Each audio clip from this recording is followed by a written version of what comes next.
Each night, often many times within the same night, we do something almost miraculous.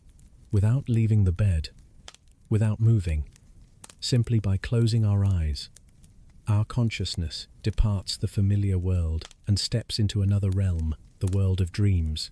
There, the most beautiful things, the deepest fears, and even ideas so strange they verge on absurdity, which the unconscious mind can create, are woven into adventures that feel vividly real.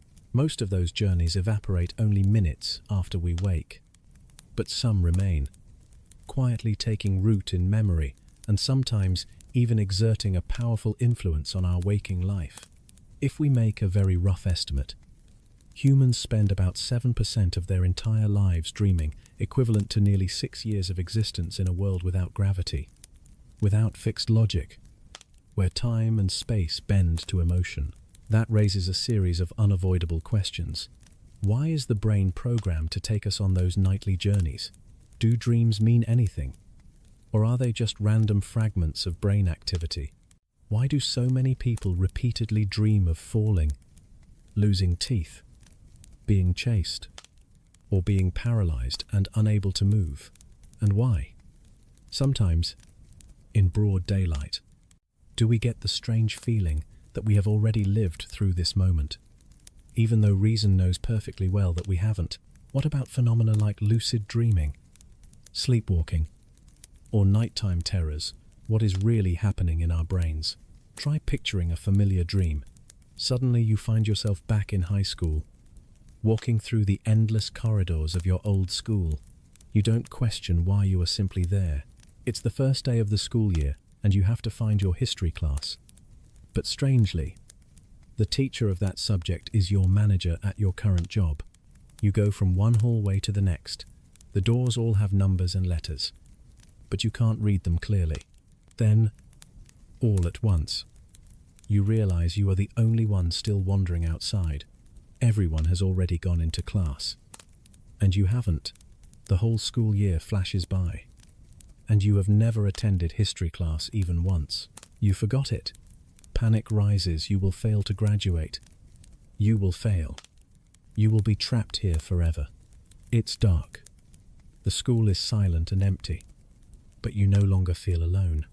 There is some presence nearby. You can't see it right away, but you can feel it clearly. When you turn around, a faceless shape is moving toward you. You want to run, to fight back, but your body will not budge, as if locked tight. At the exact moment it is about to touch you, you wake up, heart pounding, cold sweat breaking out. Only a few seconds later, when consciousness fully returns, everything suddenly becomes ridiculous, almost funny. Even though that scenario is constructed, it closely reflects the kinds of dreams people around the world have described for thousands of years, returning to the past. Fear of failure, searching for something you never find, being chased, being paralyzed. In that moment, everything feels deadly serious, but when we wake, we recognize how irrational it was. It is a very typical dream. Contrary to popular belief, dreams are rarely just meaningless, disconnected images. Most of the time, dreams are vivid first-person experiences. You are not merely watching a dream, you are truly inside it. You act. You choose. You feel fear or joy. The people, places, memories, and anxieties of waking life are blended, distorted, and restructured in strange ways. Dreams can feel very real, but they rarely reflect reality with any accuracy. They are often surreal, illogical, sometimes like a play directed by emotion rather than reason, and they often awaken our most primal emotions: fear, anger, sadness, shame, but also joy, wonder, and a sense of the miraculous. The study of dreams is called airology, derived from the ancient Greek oneiros, meaning dream. Humans have been fascinated by dreams since the dawn of history, but only in the last few centuries, especially in the last century, has science truly made major progress in understanding what is happening in the brain when we dream.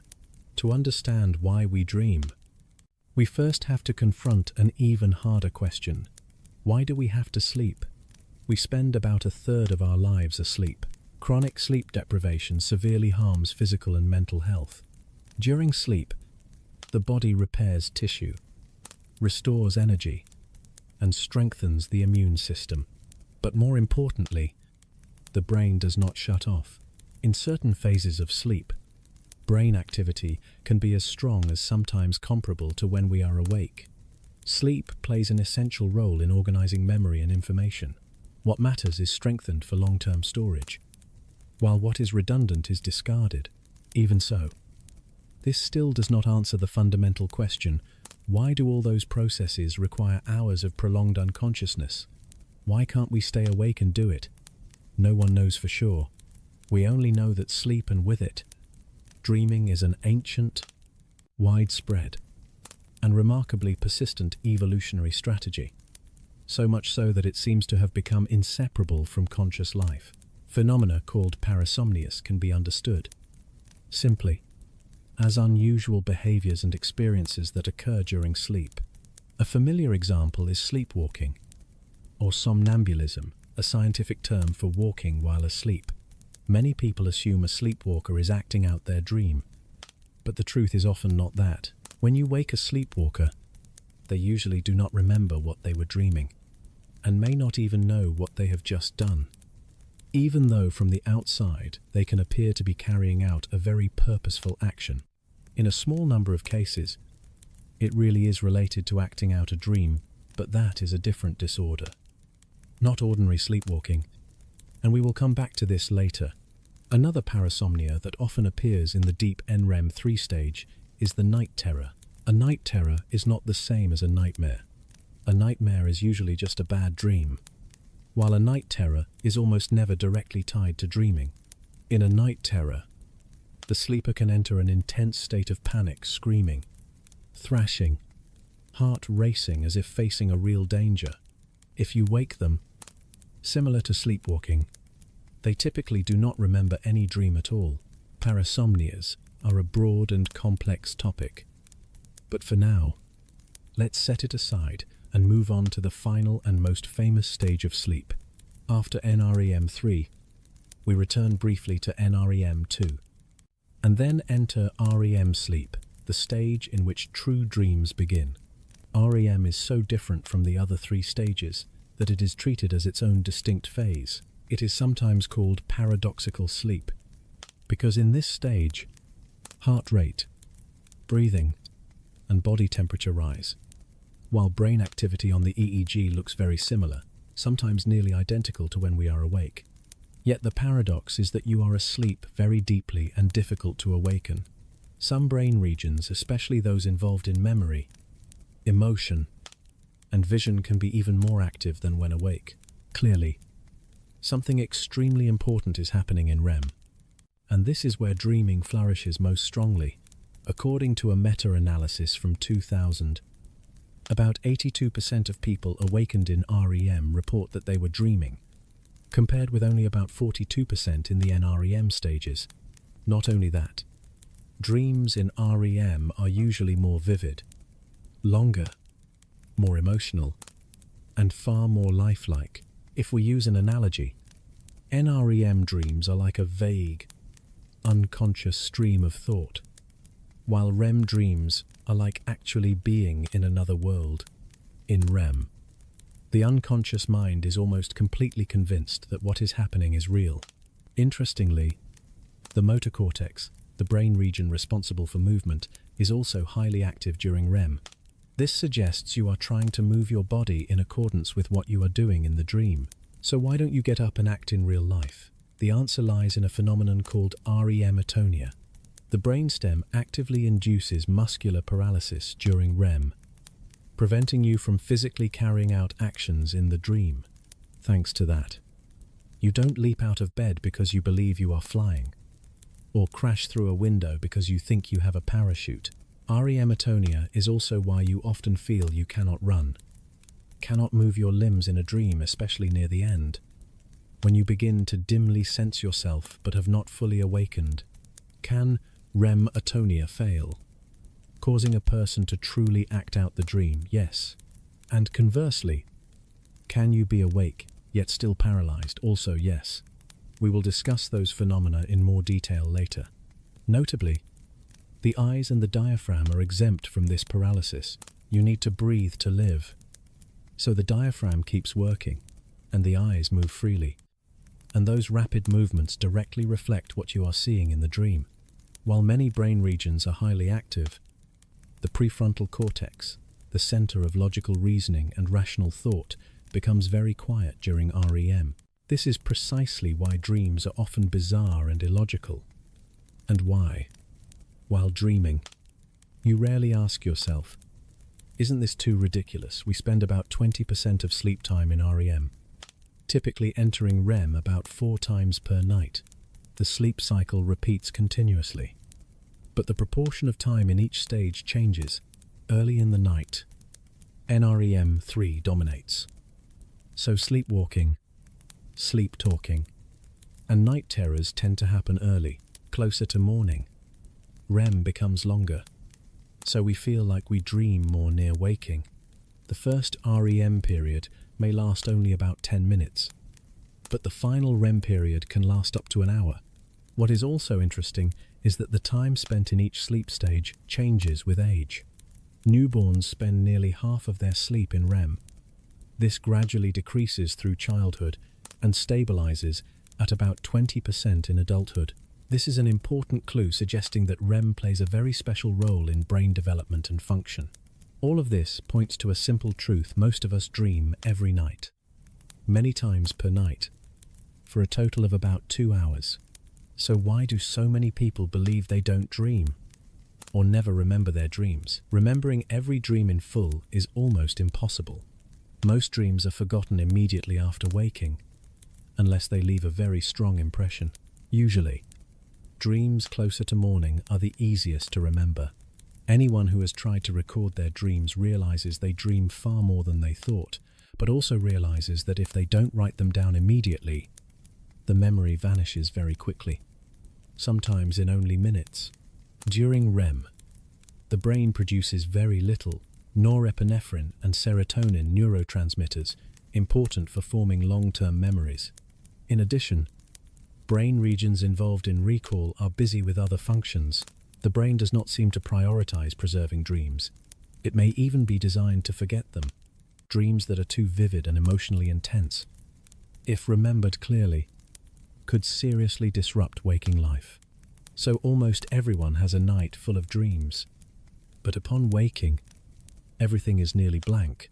Still, there are a very small number of people who truly seem not to dream. This phenomenon is not well understood. It may be linked to neurological issues or severe disruption of sleep, especially REM. At this point, we have a basic picture of how sleep functions, where dreams appear within that process, and what is happening in the brain when we dream. The next question, no less fascinating, is what do people usually dream about? Imagine this. It's your wedding day. You're standing at the altar. In front of family and friends, music plays. The bride walks in, and then suddenly stops and looks at you with a strange expression. People around you begin to murmur. You turn to look in a mirror and realize something horrifying: you are wearing a swimsuit. Scuba. Goggles. Not even a shirt. You forgot the suit. Your heart drops. No. No. No. This cannot be happening. And then you wake up. Just a dream. Each person's dreams are deeply personal, built from experiences, thoughts, and emotions in waking life. And yet, there are themes that recur with remarkable consistency across cultures and countries. Being inappropriately dressed or humiliated in public is just one example. Global surveys record many other familiar themes: falling or about to fall, flying, being chased, going to school or work, being late, failing an exam, the dead coming back to life, someone living, dying, romantic experiences, The feeling of an invisible presence in the room. Discovering a new room in a familiar place. Trying to do something but never finishing. Teeth falling out. Being frozen with fear. Or unsettling creatures like insects, snakes, rats, spiders. These themes often appear alone or interwoven with each other. You may notice that most of these examples have a negative tone. In fact, many studies show that dreams tend to be more negative than positive. Even in people who are completely healthy and happy. The American psychologist Calvin S. Hall, beginning in the 1940 seconds, started collecting and analyzing dreams systematically, developing a method for coding dream content that is still used today. In more than 50,000 dream reports he gathered, the most common emotion was anxiety. He also found that stressful periods in life often coincide with an increase in negative dreams. Emotions in dreams, positive or negative, are often very intense, sometimes even stronger than what we would feel if the same thing happened in real life. Trivial things can become wonderful or terrifying because dreams often revolve around the most emotionally charged situations. Dreams also rarely begin at the start of a story. They rarely tell us why everything started that way. They jump straight into the middle of events, making us feel as though we are stepping into a play that has already been underway. The wedding example above is a typical illustration why you are getting married, why you are wearing a swimsuit, even who you are marrying. None of it is explained. The dream simply begins at that moment. And strangely, while dreaming, we do not find this odd at all. Not only that, dreams also often end abruptly, right at the peak of emotion. You wake at the moment of maximum embarrassment, maximum fear, maximum tension. There is no explanation, no resolution, and certainly no after-credit scene foreshadowing tomorrow night's dream. This leaves many people waking with irritation or emptiness, as if a story has been abandoned halfway through. This suggests that dreams do not operate like a complete film. The mind does not seem to care about building full context before and after. It focuses only on a situation, a circumstance, a specific scenario. In fact, the same thing happens when we imagine while awake. If someone asks, "What would you do if you were lost in the middle of the ocean?" your mind does not need to know when you boarded the boat or where you departed. It jumps straight into the dangerous moment and begins to handle the situation. Dreams seem to operate in a similar way. Many people also experience recurring dreams, especially recurring nightmares. Research shows that most humans have had at least one recurring dream at some point in their lives. They often revolve around worries, fears, or psychological burdens in waking life. This is most clearly seen in people with PTSD, who repeatedly dream of traumatic events from the past. Dreams are also famous for their irrational, surreal nature. They often combine elements that we would never put together while awake. Your childhood home might sit in the middle of the neighborhood where you live now. Your workplace manager becomes your high school teacher. Your husband may introduce you to a nephew who has never existed, a polar bear from Ireland. You open your bedroom door and step into an entirely unfamiliar world. Everything seems to be created in a state of extreme creativity, where pieces are mixed at random, with no need to make sense. Space and characters in dreams are also highly unstable. Someone can disappear and be replaced by someone else, and you do not notice the change at all. Roles can be swapped midway through, and the dream still continues smoothly. The setting can also shift instantly. You are having a barbecue with your family under bright sunshine. You step inside to grab something, and suddenly you find yourself standing alone in Dracula's castle. This makes us wonder, are the brain regions responsible for logic and self-awareness turned off during dreaming, so that this process can continue without interruption? Dreams often give us a very profound feeling, sometimes even a sense of meaning, but when we tell them to others, they usually do not feel that greatness. A dream about your favorite store closing, being bought by friends to sell refrigerators, and then a storm suddenly breaking out might make a listener frown. while the dreamer feels it carries some very special meaning. Dreams seem to have their own language, one that truly speaks only to the person who experiences them. Most people see images in dreams.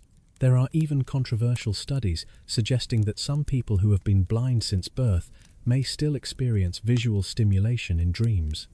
And for people with aphantasia, about 3% of the population who cannot form mental images while awake.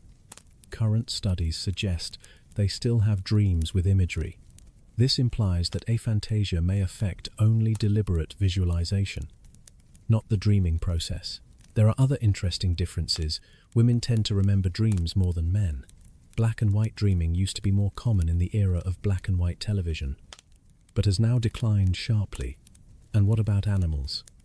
If you have ever seen your dog twitch, softly whimper, or move its legs while sleeping, that is very likely REM sleep. Their brain activity during this stage is fairly similar to humans. Does that mean they dream too? We cannot know for sure, because dreaming is a subjective experience. Still, many scientists believe it is very possible. Even so, animals' dreams may differ from ours, because they perceive the world differently.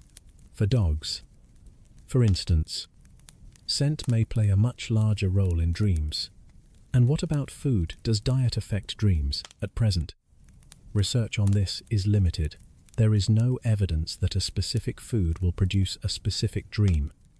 But clearly diet affects the body and mood, and thus indirectly affects dreams. Physical discomfort can turn into negative dreams. But the final answer remains unresolved. Once we understand how dreams operate and what form they most often take, the next big question is, why do we dream? This is a question that has haunted humanity since the earliest times. The oldest surviving texts, such as the Epic of Gilgamesh, already mention dreams and assign them great importance. The ancient Sumerians believed dreams were a medium through which the gods communicated with humans, able to foretell the future or deliver warnings. They even had a goddess of dreams named Mamu, a messenger of the gods. Similar beliefs appeared in ancient Egypt, Greece, and Rome. In Judaism, Christianity, Islam, Buddhism, and in the spiritual traditions of many indigenous peoples, dreams could be prophecy, warning, or a sacred message. However, most traditions also acknowledge that not every dream carries deep meaning. Sometimes, a dream is simply a dream. Whether or not you believe in the spiritual aspect of dreams, one thing is clear: no society has ever believed that dreams are completely meaningless. And from that question, out of that curiosity, the ancient Greeks began to approach dreams as a natural phenomenon, laying the groundwork for the scientific view of dreams that would come later. Aristotle was among the first to argue that dreams were not messages from the gods, but a natural product of the human mind. In his treatise on dreams, he argued that what we dream comes from sensory impressions left over from the day, like the way a bright light leaves an afterimage in the eye, even after we turn away. The world around us, Aristotle believed, constantly imprints itself on our senses and minds. And when we sleep, the imagination continues, working with those echoes to create dreams. Looking back on our own experience, it is easy to see why he thought so, because dreams very often reflect the activities, thoughts, or emotions of the previous day. Even the brief hallucinations in NREM1 are clearly influenced by daytime life. Ancient Greek physicians such as Hippocrates and Galen looked at dreams through the lens of bodily health. Hippocrates believed that during sleep, the soul inspects the body, and physical conditions are reflected in dreams. Under that interpretation, dreaming of monsters could be a sign of overeating, or of some imbalance in the body. Moving into the early modern era, scholars once again tried to explain the deeper nature and physiological origin of dreams. Greco-Roman ideas encouraged the view that dreams reflect inner activity. Darwin's theory of evolution also pushed science to see dreams as a phenomenon shaped to serve survival. But the question was, how among the many thinkers of the 19th and early 20th centuries who tried to answer this, The two most prominent names were Sigmund Freud and Carl Jung. In 1900, Freud published his famous work, The Interpretation of Dreams, in which he argued that dreams are primarily the fulfillment of repressed desires. These desires belong to the unconscious, held down by consciousness when we are awake. But during sleep, the boundary between layers of the mind weakens, allowing them to rise in the form of dreams. However, according to Freud, they do not appear directly, they are disguised in symbols. Because if they were too clear, they would wake the dreamer. The role of the psychoanalyst, therefore, is to decode these symbols, to uncover hidden conflicts, and help the mind regain stability. Jung also believed dreams were a window into the unconscious, but he did not see them mainly as the fulfillment of repressed desires. For Jung, dreams are how the unconscious communicates directly with consciousness, and they can serve many different functions, offering guidance, preparing a person for upcoming challenges, or pointing to issues being neglected in waking life. Jung believed dreams also help restore psychological balance. Someone overly serious and rigid while awake might dream foolish, absurd dreams as a way of compensating for the lack of playfulness in real life. He also believed dream images can be symbolic, sometimes personal, sometimes universal archetypes arising from what he called the collective unconscious. Freud's and Jung's ideas had deep influence for many decades and played an important role in moving dream research closer to science. However, they did not fully meet modern scientific standards, because most of these hypotheses could not be tested or falsified experimentally. Contemporary science generally does not support interpreting dreams as a symbolic code system carrying specific messages from the unconscious, although it still acknowledges that dreams reflect inner life. Observing and reflecting on dreams may help us understand ourselves better, but that does not mean every dream is a message that must be decoded. Modern dream research, in the strict sense, truly began in the mid-20th century, when neuroscience made major advances. In 1953, two scientists, Eugene Aserinsky and Nathaniel Kleitman, discovered REM sleep as a distinct phase of sleep and quickly recognized that it is the stage most closely linked to dreaming. This discovery laid the foundation for modern theories of dreams. To this day, there is still no definitive answer to why we dream, but there are many hypotheses worth considering, and they do not necessarily exclude one another. We know that during sleep, especially REM brain regions involved in memory, emotion, and vision are highly active. Sleep deprivation or disrupted sleep impairs memory because it interferes with the process of memory consolidation, turning fragile short-term memories into stable long-term memories. This process includes reactivating memories, strengthening what the brain deems important, and weakening what is unnecessary, while linking new memories with old ones. Interestingly, disrupting different sleep stages affects different types of memory. Declarative memory, things we can name and consciously recall, like facts, information, experiences, is mainly processed in NREM3 and NREM2. Meanwhile, non-declarative memory skills, reflexes, motor abilities is processed more in REM.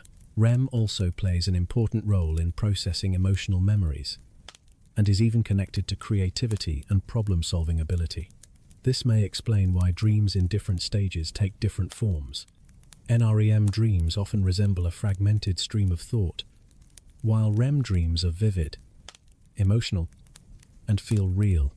Perhaps dreams support memory consolidation, emotional processing, and the testing of problem-solving strategies.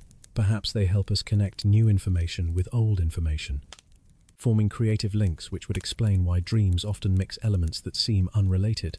A number of major discoveries and ideas in history are said to have originated from dreams. Elias Howe with the modern sewing machine needle, Niels Bohr with atomic structure, Dmitri Mendeleev with the periodic table, or Mary Shelley with Frankenstein. Dreams also often stir strong emotions, especially when tied to recent events, suggesting REM's role in emotional processing. However, there are also hypotheses suggesting dreams have no specific function at all and are merely byproducts of brain processes. The activation synthesis theory argues that random signals from the brainstem are woven by the brain into a story.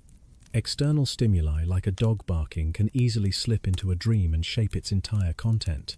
This does not necessarily prove dreams are meaningless, but it shows they can be highly flexible and easily influenced. On the other hand, many scholars still argue that dreams have an internal purpose. Ernest Hartman compared dreams to a kind of psychotherapy, helping us process emotionally charged experiences in a safe environment. Antti Revonsuo proposed an evolutionary hypothesis that dreams are like a simulation in which the brain practices dealing with threats in real life, a virtual training room of the mind. So whether dreams are messages, tools, or merely echoes of the brain at work, one thing is almost certain: they are not trivial. Dreams reflect how the human brain remembers, feels, creates, and survives. And that is why they continue to fascinate us. From antiquity to the present day, your brain may be convincing you that you are truly in those situations, in order to quietly prepare you for them. This could explain why dreams often skew more negative than positive. For example, you might fear being trapped in an avalanche, even if you have never seen snow in your life. As long as the idea makes you uneasy, the unconscious is enough to register it as a threat. At some point, you might dream of being buried in snow. In that dream, the mind will simulate how the situation unfolds and test reactions, as if rehearsing in advance, so that if it ever truly happens, you are, in some unconscious way, more prepared. This perspective is called the threat simulation theory. It sounds very reasonable. When awake, humans constantly rehearse and plan for dangers that may occur in the future, so why wouldn't that also happen during sleep? However, this theory also has weaknesses. Not all dream content is related to danger, and not all dreams are negative. It is true that dreams tend to lean toward unease, but certainly not always. So the idea has been expanded. One variation is the social simulation theory, which suggests dreams help us practice social situations and communication skills. But if dreams are realistic simulations, why does the brain allow them to become so illogical and fantastical? In a dream, if you face an avalanche, you might teleport instantly to escape. So how effective is this practice, really? And what about neutral dreams, where the dreamer faces no challenge at all, simply floating through the sky or exploring a new room in the familiar house? Another hypothesis, proposed by the Chinese scientist Zhang Jie in 2004, is called the continuous activation theory. According to it, the brain must always remain active to avoid shutting down, and dreams are simply a byproduct of that continuous activity. The list of hypotheses goes on, and many are subtle variations of ideas already mentioned. Perhaps dreams do not serve a single purpose. With many different kinds of dreams, it is very possible they also have many different functions. Scientific studies have provided evidence supporting some hypotheses, but so far, no hypothesis has been proven decisively. Perhaps, to understand dreams more clearly, we should look at the moments when dreams become strangest. You slowly wake in the middle of the night, hovering between dreaming and awareness, having just recognized yourself and the room around you. You suddenly realize in horror that you cannot move. Your body is completely motionless. You are confused, not understanding what is happening.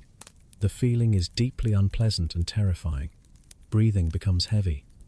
Panic rises, and then you see it, a human-like silhouette with no face, like a black shadow hovering by the bed. Even without eyes, you can clearly feel its gaze. You want to scream, to run, but it is as if some supernatural force is pinning you down. Then, abruptly, the shadow vanishes. You can breathe. You can move. Everything returns to normal, as if nothing happened. That is the typical experience of sleep paralysis. As mentioned earlier, during REM sleep, the brain paralyzes the body so that we do not act out our dreams. Sometimes we wake while this paralysis is still in effect, creating a half-dreaming, half-awake state. Not everyone who experiences sleep paralysis has hallucinations. Some people simply realize they cannot move, and then drift back into sleep. But for many others, especially those who experience it frequently, the boundary between dream and reality blends, creating extremely vivid and frightening experiences, seeing, hearing, and sensing things that seem to come from another world. Unlike ordinary dreams, these experiences are very hard to ignore or forget. If someone does not understand what is happening, they may believe it is all completely real. In many supernatural stories throughout history, we often see a familiar motif. A person wakes in the night, cannot move, and then realizes there is a strange entity in the room, sometimes even being taken away by aliens or some force. Not every mysterious tale can be explained by sleep paralysis, but by the simplest principle. This half-awake, half-dream state has clearly contributed to a very large portion of reports of supernatural encounters. In fact, this may well be the origin of the word nightmare. In the pre-modern period, mare referred to a kind of demon or goblin believed to appear when people slept, sitting on their chest and making it hard to breathe, exactly the sensation often reported in sleep paralysis. These images were preserved in painting, where we see an ordinary sleeping person with a grotesque creature pressing down on them. Only in the 18th, 19th centuries did the word nightmare expand to refer to any bad dream. It is difficult to know the exact prevalence of sleep paralysis, but estimates suggest about 1/3 of the population has experienced it at least once in their lives, and about 5–10% experience it frequently. Though frightening, it is generally not dangerous and usually lasts only a few minutes. Its causes are still not completely clear. Some disorders, such as PTSD or narcolepsy, can cause sleep paralysis, but most cases occur without any accompanying illness. Stress and disrupted sleep are enough to trigger it. Notably, family and twin studies suggest genetics also plays a role. So what about the reverse scenario? What happens if this paralysis does not occur while dreaming? Imagine you are on June 18, in the middle of the Battle of Waterloo. You are a British soldier, standing in a square formation, facing French cavalry charging toward you. As you load your weapon, a cavalryman is thrown from his horse and falls straight onto you. You shout and wrestle with him. Suddenly, your wife appears in the dream and asks what you are doing. You wake up and realize you are standing on the bed, wrestling an enemy who does not exist. This is an example of REM sleep behavior disorder, RBD, in which the dreamer actually acts out their dream, unlike ordinary sleepwalking, which occurs in NREM3 and is not tightly linked to dreams. RBD occurs in REM. When the brain's motor inhibition mechanism malfunctions, there is nothing left to prevent the dreamer from carrying out actions in the dream, from small movements to complex behaviors, talking, arguing, dancing, even attacking, because REM dreams are often negative. People with RBD may shout, become enraged, and turn violent, putting themselves and others at risk. Distinguishing NREM sleepwalking from RBD is not always easy. Both can lead to complex and dangerous behaviors, so in many cases, detailed sleep studies are needed for an accurate diagnosis. Ordinary sleepwalking is not necessarily a sign of a serious condition, but RBD is different.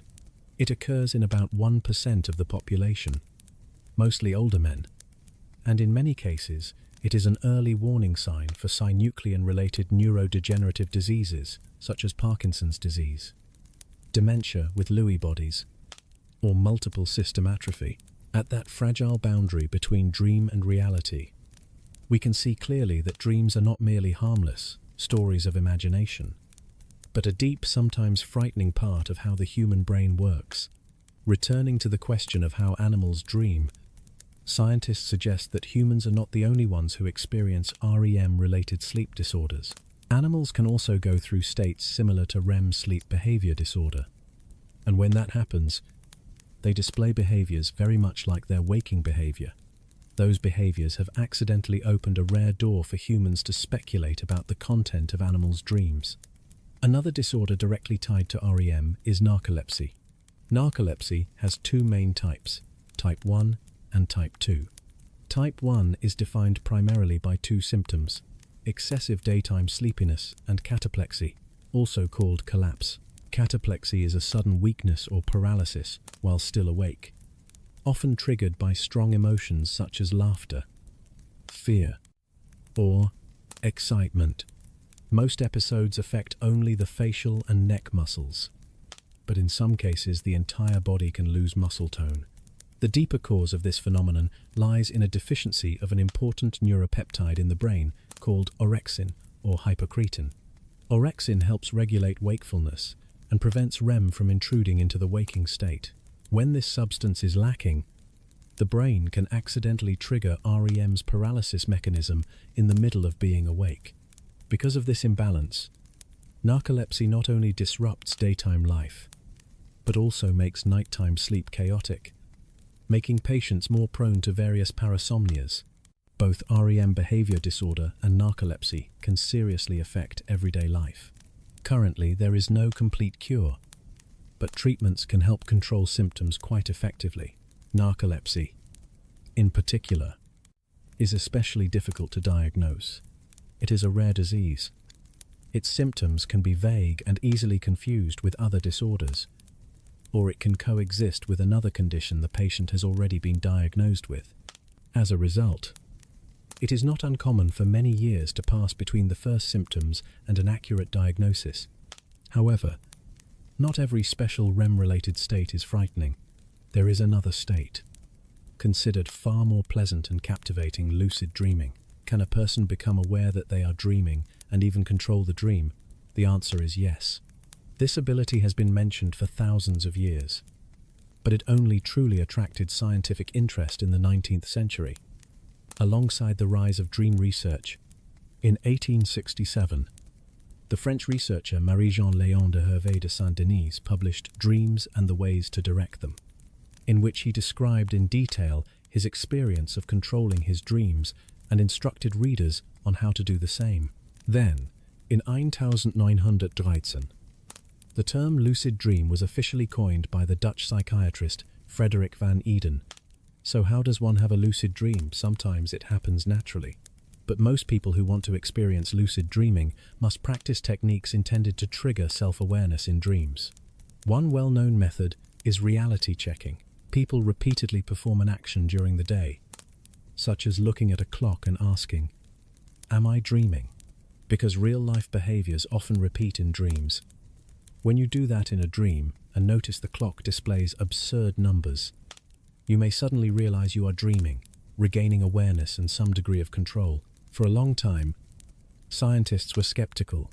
Is lucid dreaming truly a state of consciousness, or just a dream in which the dreamer believes they are awake? The subjective nature of dreaming makes that question hard to answer. However, in 1975, the psychologist Keith Hearn created a breakthrough by asking a lucid dreamer to perform a pre-agreed sequence of eye movements during the dream. When those movements were clearly recorded on EEG during REM, science for the first time had objective evidence that awareness can exist within a dream. Since then, many other studies have confirmed the phenomenon, though the long-term effects of lucid dreaming on sleep quality and waking psychology remain an open question. And then there is one last area that humans cannot help mentioning when talking about dreams: precognitive dreams. Have you ever experienced an event in real life and suddenly felt a chill because you believed you had dreamed it beforehand? Can dreams reflect the future, or is it only the mind's subjective feeling? Have you ever experienced an event in real life and suddenly felt a chill because you believed you had dreamed it beforehand? Can dreams reflect the future, or is it only the mind's subjective feeling? To most people, the experience feels unmistakable. It is not merely "I think I dreamed something similar." It is a sharp, bodily certainty like a thread suddenly pulled tight between two moments in time. A phrase someone says, the angle of a doorway, the way sunlight falls across a table. You feel you have been here before. You feel you have seen it. And in that instant, it can seem as if the dream reached forward into the future and left a footprint. But the mind is not a camera. It is a storyteller, and it is particularly skilled at telling stories that feel true. There is a simple reason precognitive dreams are so persuasive. We dream constantly, and most dreams are forgotten. Among the many dreams you have in a month, hundreds, perhaps thousands, some will inevitably resemble something that later happens in waking life, not because the dream predicted it, but because dreams are built from the same raw materials as your life faces. Places, emotions, worries, routines, conversations, and patterns your brain has learned to expect. When a match happens, it feels extraordinary. When it doesn't, you never hear about it because there is nothing to notice. This is not to dismiss the experience. The feeling is real, but the feeling is not the same thing as proof. A second reason is even more unsettling. Your memory of the dream may shift after the fact.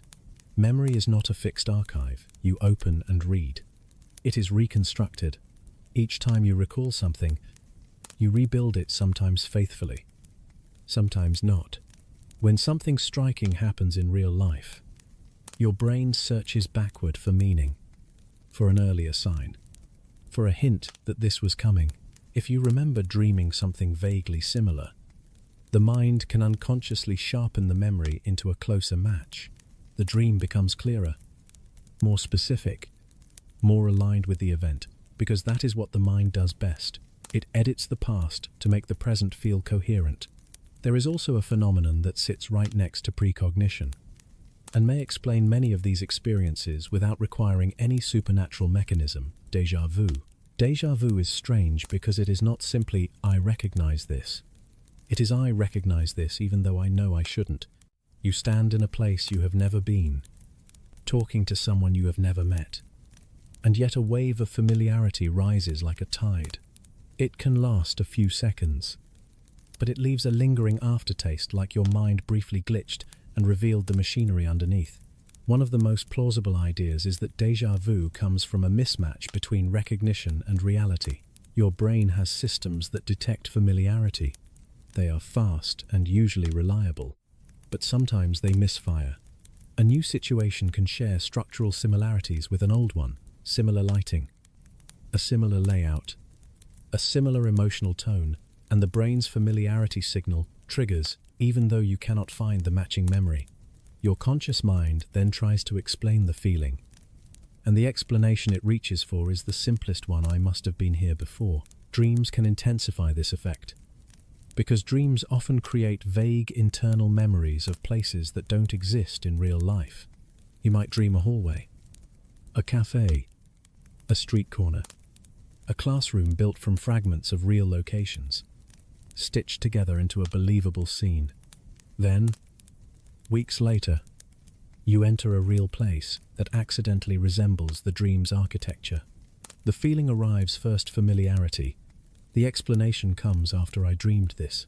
In other words, what feels like precognition may sometimes be dream-based familiarity, not dream-based prophecy. There is another close cousin to déjà vu that is even more directly tied to dreams: the sensation some people call déjà rêvé, already dreamed. It is the conviction that the current moment is not only familiar, but specifically familiar from a dream. And again, this can happen without anything paranormal occurring. Dreams are rich in emotion and imagery, but often poor in stable detail. They are like paintings viewed through fog. When reality later provides a sharp, detailed moment, the brain can snap the foggy dream memory onto it like a transparent overlay and declare, yes, this is it. So, what should we conclude? That dreams are meaningless coincidences? Not quite. Even if dreams do not predict the future, they can still anticipate it in a different way, because your brain is always predicting. Your nervous system is a prediction machine. It absorbs patterns from your environment, and quietly models what is likely to happen next, who might leave, what might go wrong, what might change, what you fear, what you hope.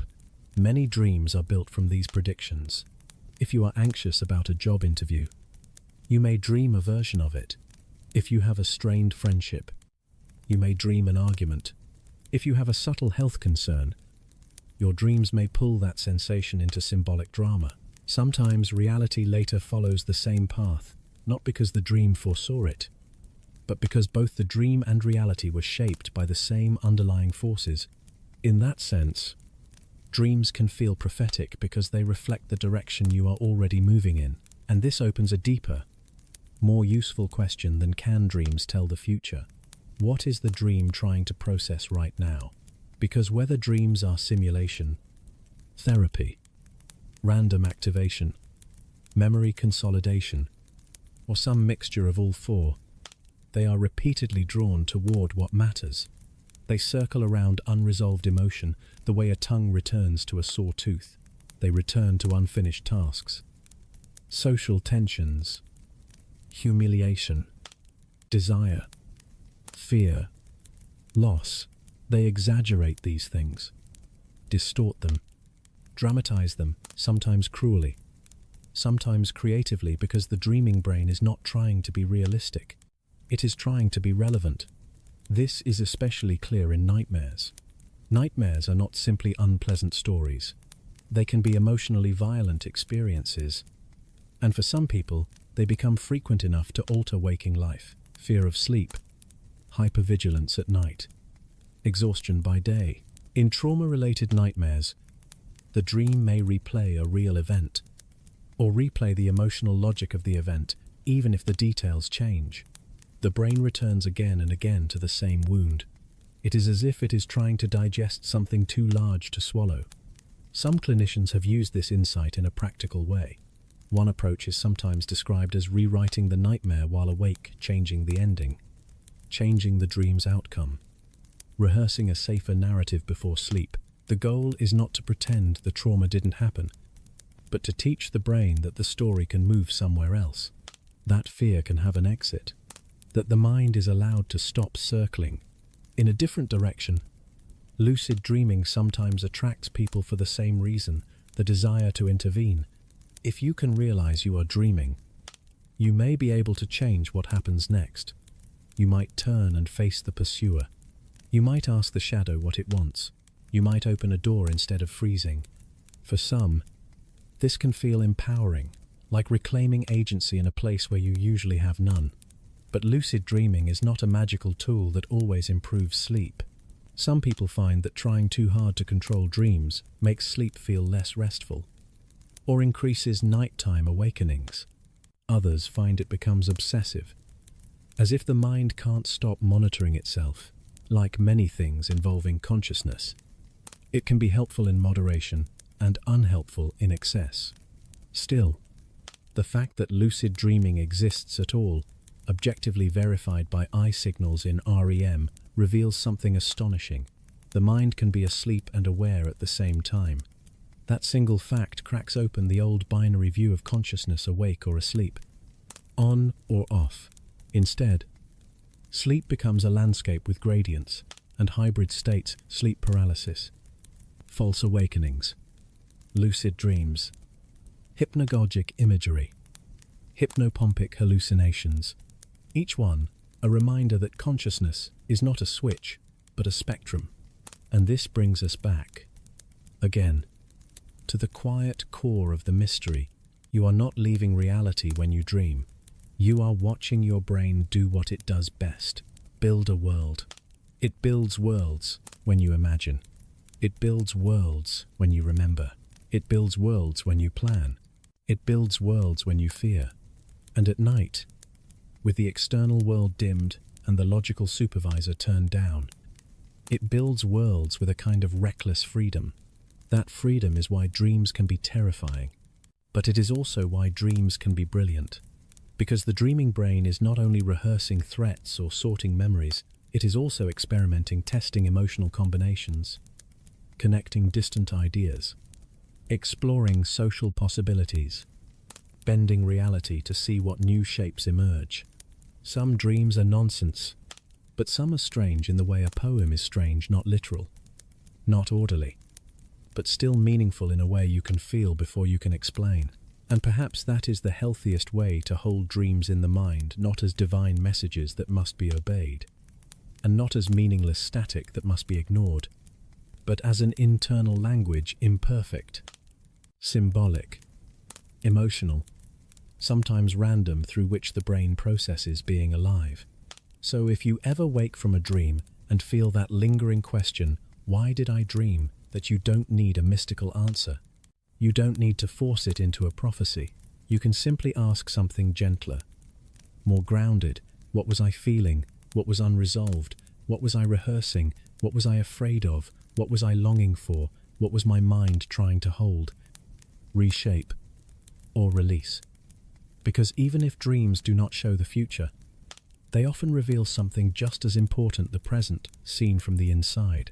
And once you start looking at dreams that way, another mystery naturally rises to the surface, one that is older than Freud, older than Aristotle, older than the first myths carved into clay.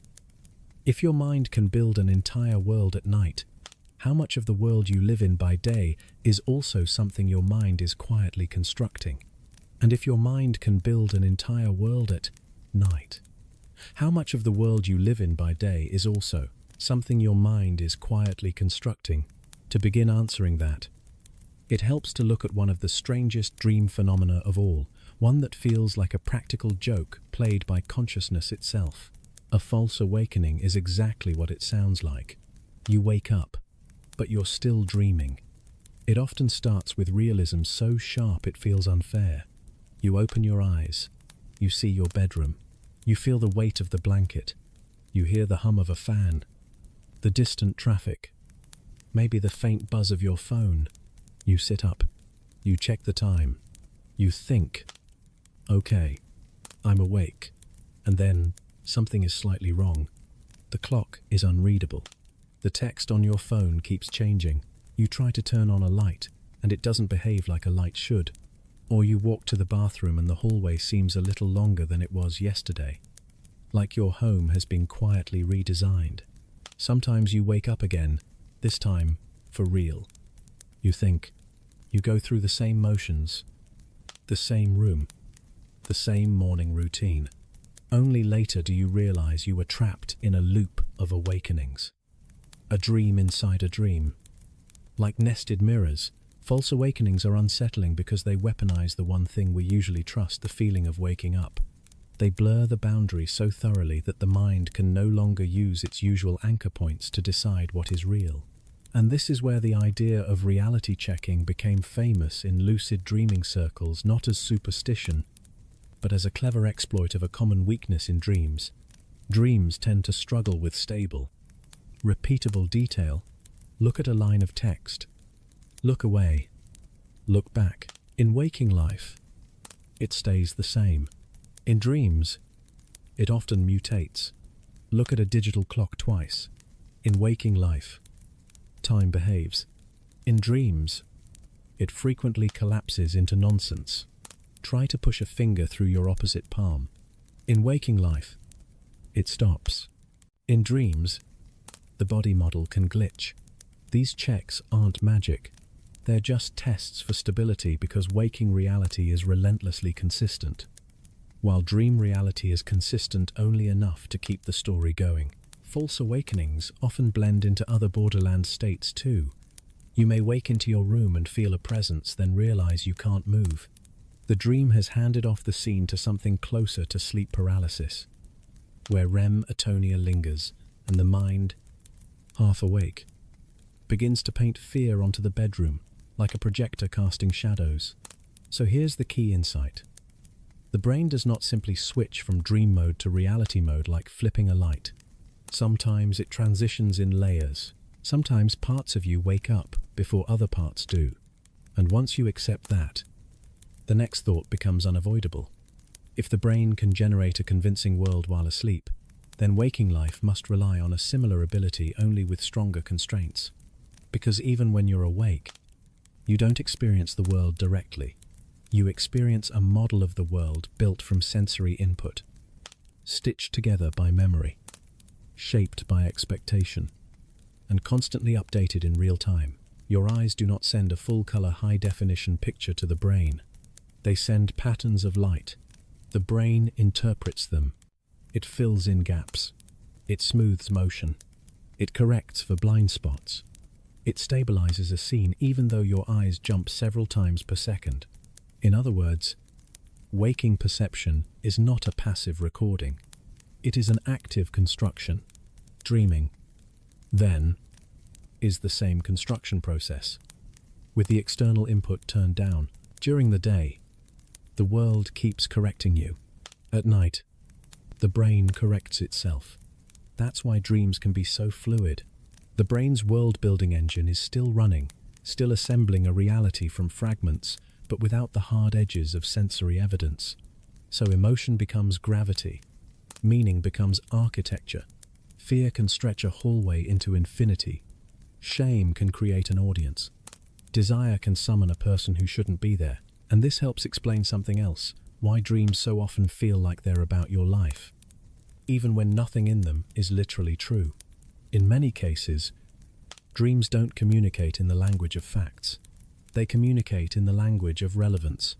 Not what happened, but what matters. Not what is real, but what is charged with feeling. This is why an anxiety dream doesn't need to reproduce the real world accurately. It only needs to reproduce the emotion accurately. A missed exam you never actually had. A wedding you're not actually planning. A public humiliation that never occurred. The dream is not reporting a schedule. It's rehearsing a sensation pressure. Exposure. Failure. Urgency. Loss of control.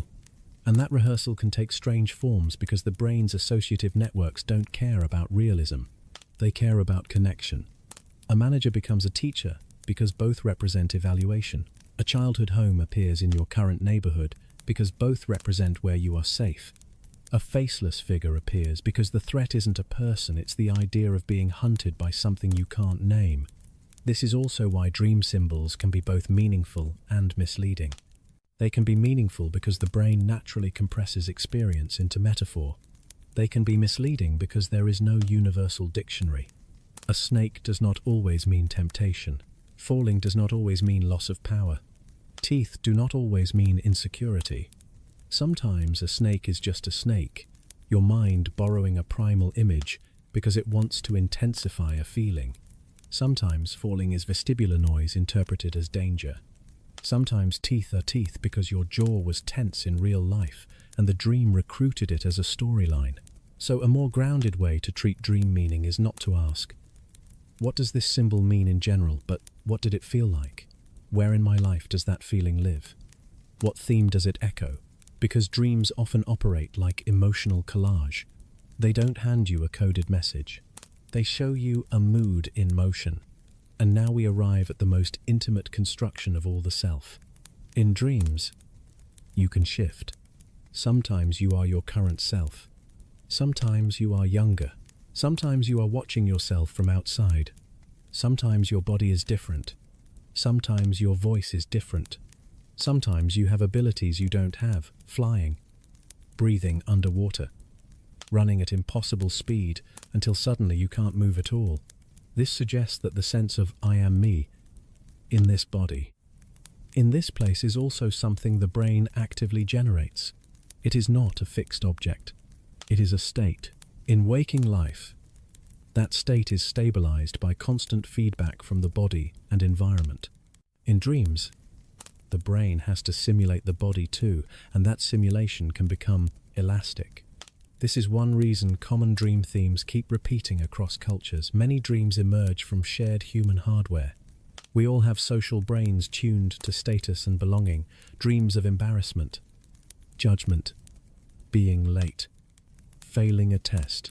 We all have threat systems designed to detect predators, dreams of being chased, hunted, cornered.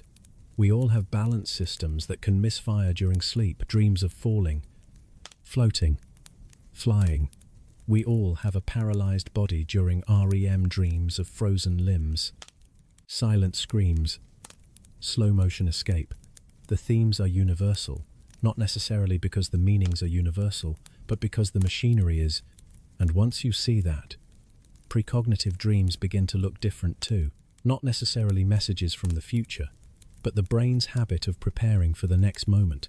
The mind is always scanning for patterns. It notices what you ignore. It records tiny shifts in tone, subtle tensions in relationships, small health changes, background stressors you haven't named yet. Then, at night, it runs simulations, sometimes clumsy, sometimes brilliant. Later, when life catches up to one of those simulations, you feel the shiver of recognition and call it prophecy. It may not be prophecy, but it may still be perception just delayed, disguised, and dramatized. So what do we do with all of this? One option is to treat dreams like noise. Another is to treat them like scripture. A calmer middle path is to treat dreams like weather. You don't worship the weather. You don't ignore it either. You notice it. Sometimes it's clear. Sometimes it's chaotic. Sometimes it's telling you something simple. You're overwhelmed. You're excited. You're grieving. You're longing. You're stressed. You're recovering. And sometimes it's just atmospheric, your brain stirring through memories and sensations, doing maintenance in the dark.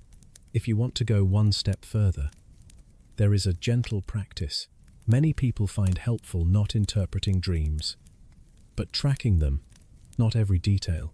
Just 3 things. What happened? In one sentence, what did I feel most strongly? What in my waking life carries that feeling right now? Over time, patterns emerge. Not mystical ones, human ones. And those patterns lead naturally to the next question. The one that matters if you're trying to truly understand dreams. If dreaming is the brain's world-building engine running in private, then what exactly is it building for?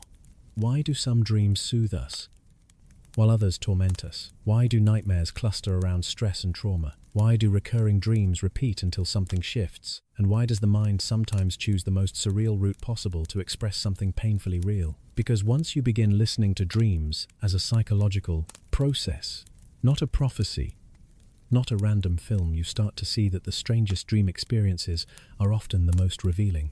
And the strangest of all might be the one where you wake up and the dream refuses to let go. Dreams, in the end, are not a place to escape from life, but the way the brain quietly rearranges life in the dark. Each night, we step into a world we create ourselves, where fear is rehearsed, memories are stitched back together, and emotions we haven't yet found words for speak in images. And when we open our eyes in the morning, most of it dissolves like mist, yet the imprint remains in how we feel, in what we avoid, and in what we still silently long for.